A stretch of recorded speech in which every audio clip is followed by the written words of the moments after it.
తన ప్రాణాలే నీవని కర్మేచగా తన మనసంత నీదని అర్థేచగా తన వలపంత నీకని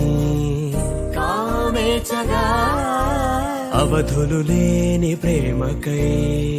మోక్షేచగా మూడు ముళ్ళతో